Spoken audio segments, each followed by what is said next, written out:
Define நேம்னா என்னன்னா, இப்போ நான் இந்த யூனிட் பிரைஸ் இருக்குல்ல, இந்த காலம் 4ல இருந்து 14 வரைக்கும் நான் என்ன பண்றேன், இது வந்து ஒரு யூனிட் பிரைஸ் அப்படின்றத டிஃபைன் பண்ணி வச்சுடுறேன்.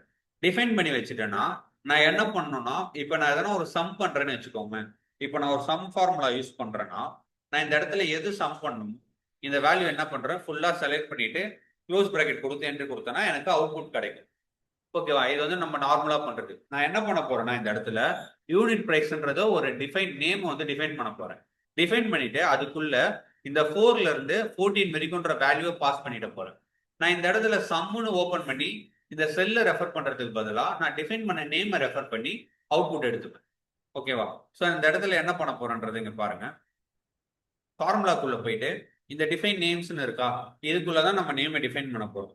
ஸோ இங்க டிஃபைன் நேம்ன்ற காலத்தை நீங்க செலக்ட் பண்ணிக்கோங்க. செலக்ட் பண்ணிட்டா இப்போ உங்களோட நேம் வந்து கேட்கும். நான் யூனிட் பிரைஸ்ன்றதை செலக்ட் பண்ணி கொடுத்ததுனால ஆட்டோமேட்டிக்கா எனக்கு என்ன ஆயிடுச்சு, நேம் வந்து எடுத்துக்கிச்சு. ஸோ இங்க நீங்க என்ன கொடுக்க போறீங்களோ அந்த நேம் எடுத்துக்கோங்க. ஸோ நான் இந்த இடத்துல வந்து யூனிட் பிரைஸ்ன்ற நேமே கொடுத்துக்கிறேன்.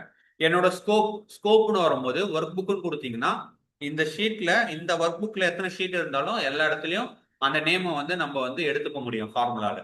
இல்ல நீங்க எனக்கு இந்த செல்லுல இந்த ஷீட்ல மட்டும்தான் வேணும் அப்படின்னா இந்த இடத்துல டிஃபைன் நேம், இந்த ஷீட் நேம் டிஃபைன் நேமா, இந்த இடத்துல இதை கொடுத்தீங்கன்னா இங்க மட்டும்தான் அப்ளிகபிள் ஆகும்.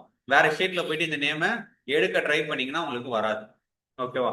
நான் ஒர்க் புக்னு கொடுத்துக்கிறேன். இந்த டிஃபைன் நேம்க்கு நீங்க எதனா கமெண்ட்ஸ் கொடுக்க நினைச்சீங்கன்னா அதை கொடுத்துக்கலாம். இல்லைன்னா எம்டியா விட்டுருங்க. ஸோ இங்க ரெஃபர்ஸ் டூன்னு இருக்கா, இந்த நேம் கால் பண்ணீங்கன்னா இது எதை ரெஃபர் பண்ணணும் அப்படின்றது இங்க கேட்குது. நான் என்ன பண்றேன், இந்த இடத்துல இந்த நேமை கால் பண்ணா எனக்கு இது ஃபுல்லா ரெஃபர் ஆகும். நான் யூனிட் பிரைஸை கால் பண்ணா எனக்கு என்ன ஆகணும், யூனிட் பிரைஸ்ல இருக்க வேல்யூ B4ல இருந்து B14, E4ல இருந்து E14 வரைக்கும் எனக்கு என்ன ஆகும், கால் ஆகும். நான் அதை வந்து ஃபுல்லா செலக்ட் பண்ணிட்டு இந்த இடத்துல ஓகே கொடுத்துறேன். இப்போ இந்த நேம் மேனேஜருக்குள்ள போய் பார்த்தேன்னா நான் என்ன டிஃபைன் பண்ணி வச்சிருக்கோம் எல்லா நேமும் எனக்கு இங்க காட்டும். இதை நீங்க எடிட்டும் பண்ணிக்கலாம், டெலீட்டும் பண்ணிக்கலாம். ஓகேவா? நியூவா வேணும்னா அதையும் நீங்க கிரியேட் பண்ணிக்கலாம். ஸோ நான் இதை க்ளோஸ் பண்ணிடுறேன். இப்போ நான் இங்க என்ன பண்ணணும், அதை நான் வந்து நேமை டிஃபைன் பண்ணி நான் அவுட்புட் எடுக்கிறேன். சம்ன்ற ஃபார்முலா கொடுத்துட்டு யூனிட் பிரைஸ்ன்றது என்னோட நேம்.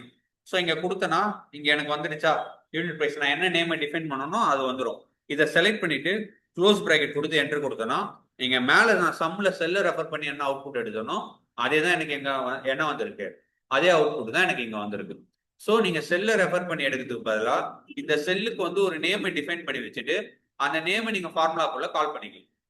சம்ல மட்டும்தான் பண்ண முடியுமான்னு கேட்டீங்கன்னா அப்படிலாம் கிடையாது. எல்லா ஃபார்முலாலையும் அந்த நேம் வந்து கால் பண்ணிக்கலாம். ஓகேவா?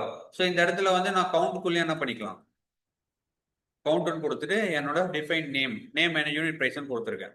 ஸோ நான் இதை செலக்ட் பண்ணோடனே நான் எந்த செல்ல ரெஃபர் பண்ணிருக்கேன் ஆட்டோமேட்டிக்கா செலக்ட் ஆன மாதிரி காட்டுதா. இங்க நான் என்ன பண்ணிருக்கேன், யூனிட் பிரைஸ்ன்ற என்னோட டிஃபைன் நேம் நான் கொடுத்துருக்கேன். அது எந்த செல்ல ரெஃபர் பண்ணுது அப்படின்றது எனக்கு இங்க என்ன பண்ணும் காட்டும். ஸோ நான் இங்க கொடுத்தேன்னா இது எவ்வளவு கவுண்ட் அப்படின்றது எனக்கு அவுட்புட் வரும். ஸோ இது ஓவராலா கவுண்ட் 11, சம்ன்றது 6.25 ரெண்டுமே கரெக்டா வந்துருச்சா?